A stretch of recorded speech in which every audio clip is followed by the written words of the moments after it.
Hi అండి. అందరూ ఎలా ఉన్నారు? బాగున్నారా? ఈరోజు మన యూట్యూబ్ ఛానల్‌లో మటన్ కర్రీ ఎలా చేయాలో చూద్దాము. దానికోసం నేను ప్రెషర్ కుక్కర్ తీసుకున్నాను. ఇందులోకి ఆయిల్ యాడ్ చేసుకున్నానండి.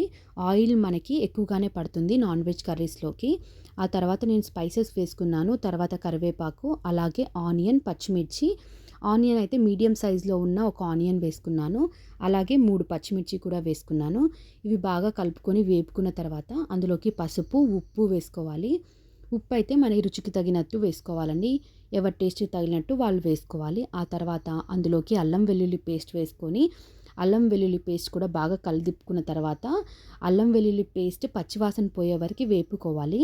ఆ తర్వాత అందులోకి గరం మసాలా, అలాగే మటన్ మసాలా కూడా వేసుకోవాలి. ఆ తర్వాత కారం, కారం కూడా అంతే అండి. కొంతమంది తక్కువ తింటారు, కొందరు ఎక్కువగా తింటారు కదా! మీకు ఎలా అనిపిస్తే అలా కావాలంటే అలా మీరు వేసుకోవచ్చు. దాన్ని కూడా బాగా కలితిప్పుకొని మనకి కారంలో నుంచి ఆయిల్ బయటకు వస్తుంది కదండీ! అప్పటి వరకి కలిదిప్పుకున్న తర్వాత, మనము అందులోకి 2 మీడియం సైజ్ టమాటాలని తీసుకున్నాం కదా! వాటిని సన్నగా కట్ చేసుకొని, వాటిని కూడా వేసుకొని బాగా కలుపుకోవాలి. ఆ తర్వాత టమాటాలు ఈ నూనెలో మగ్గాలి. టమాటాలు బాగా సాఫ్ట్ అయిన తర్వాత, మనం ముందుగా కడిగి పెట్టుకున్న మటన్‌ని కూడా వేసుకొని బాగా కలుపుకోవాలండి. అలా ఈ నూనెలోనే మగ్గనివ్వాలి. ఆ తర్వాత ఇది కొంచెం మగ్గిన తర్వాత ఇందులోకి గ్లాస్ నుంచి గ్లాసున్నర వరకి మనం వాటర్ వేసుకోవాలండి. ఆ వాటర్‌ని వేసుకున్న తర్వాత దాన్ని బాగా కలుపుకొని, ఈ వాటర్‌లోనే దీన్ని ఒక 10 నిమిషాల వరకి బాగా బాయిల్ అవ్వనివ్వాలి.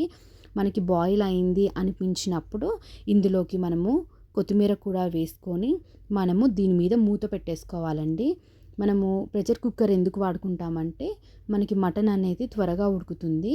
మనకి లేతగా ఉన్న మటన్ అయితే 6 విజిల్స్ వస్తే సరిపోతుందండి.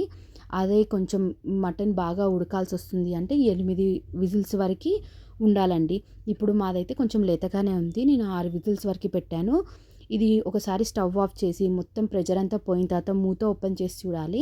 ఆ తర్వాత కొంచెం వాటర్ ఉంటాయి. మళ్ళీ ఒకసారి స్టవ్ ఆన్ చేసి దీన్ని బాగా చిక్కగా అయ్యే వరకి ఉడికించుకోవాలి.